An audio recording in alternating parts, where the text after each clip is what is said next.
өлкө аймагында катталып жаткан кылмыш, кырсык окуяларын чагылдырган телекүзөт программасы назарыңыздарда. Жол кыймылынын эрежесин толук сактабастан адам өмүрүн алган кырсыктар жана чөнтөккө кол салып, уурдалган уюлдук телефондорду чет өлкөгө алып чыгып сатууга аракет кылган бейбаштардын окуялары алдыңкы мүнөттөрдө.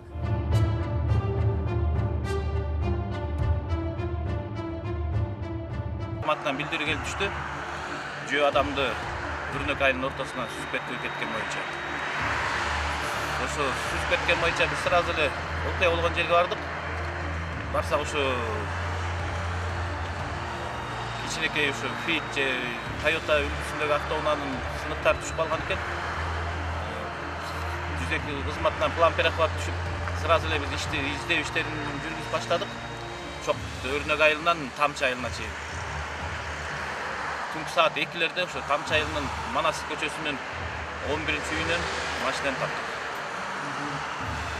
Бул кандай болгон? Биринчи удар болуп тиге тийип, анан тиге үрүлүп калган экинчи.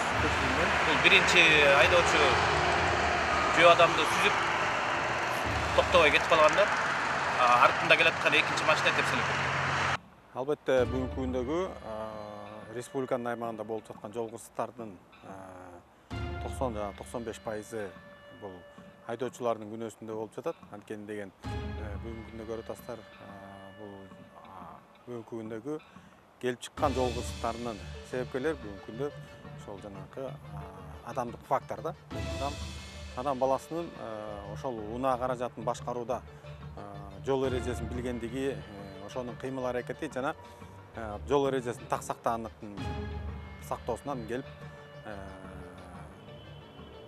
чыккан жол кырсыктары болуп атат да. Мына акыркы эле жол кырсыктарына токтоло кетсек, мына Ысык көл областында болгон 7 адам жабыркаган жол кырсыгы дагы мына бүгүнкү күндө ошол жол эрежесин айдоочу так сактабагандыктан келип чыгып атат.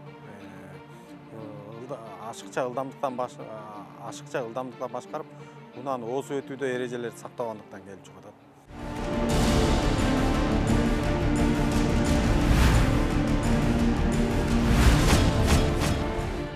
2022 жылдын башында ошо январь айларында биздин отделге ыкчам маалымат түштү, что Бишкек шаарынын аймагында ушул урдалган телефондорду алып сатып жана Казакстан мамлекеттин Алматы шаарында дагы бизден Бишкек шаарынын жана Кыргыз Республикасынын аймагында жоголгон телефондорду ошол жака жиберип сатып алышат.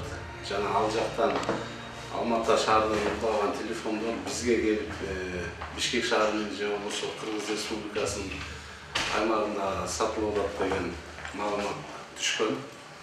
Ошол маалыматтын негизинде биз оперативдик кызматкерлер жумуш жүргүзүп 2022 жылдын апрель айында Бишкек шаарынын жаранын кармадык.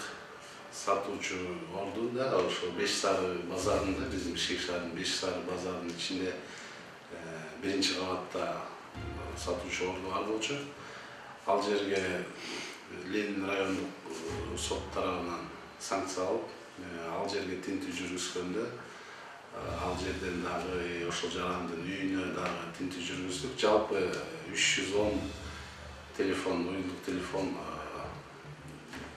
алынды да, ошол жарандан алынды. Бул телефондор жердин телефонубу же Казакстандыкыбы?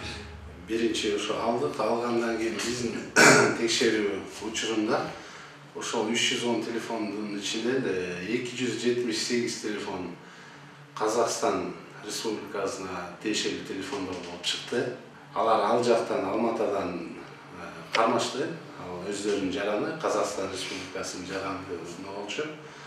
Аларды кармап, алар ал жарандан 70 уюлдук телефон измет этишти. 70-тин ичинен 46 телефону биздин Кыргызстандын аймагынан кеткен телефондор болуп чыкты. Калганы 24-ü өздөрүнүкү экен, Алматанын территориясында. Бизде кармалган жана 310 телефондон 278-и Казакстан Республикасынын, то есть Алматы шаарынын жоголгон телефондор болуп аныкталды.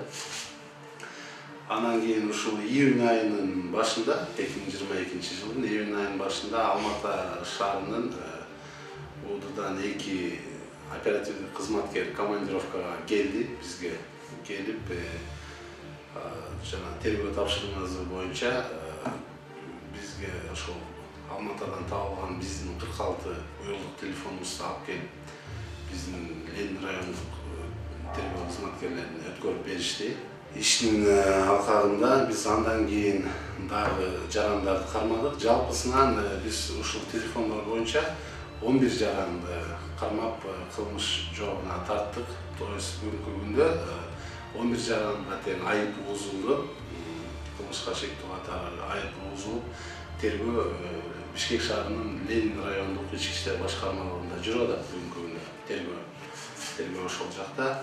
Жалпы 2200 ошол жана мен биринчи айтып кеткен 300 ол, андан кийинкилер кошулуп, жалпы ошол 11 жарандан 2200 чукул уюлдук телефон алдык да. Жана жалпы кармалган 11 жарандын ичинен 6оосунун баш коргоо чарасы камакка алынып, 2 жарандын бирөөсүн кечээ күнү эле, бирөөсүн 1 айдай убакыт болуп калды. Бишкек шаардык соту баш коргоо чараларын өзгөртүп, ал 2 жарандын дагы үй камагына чыгарды. Ошондо азыр бүгүнкү күндө камакта 4 жаран отурат.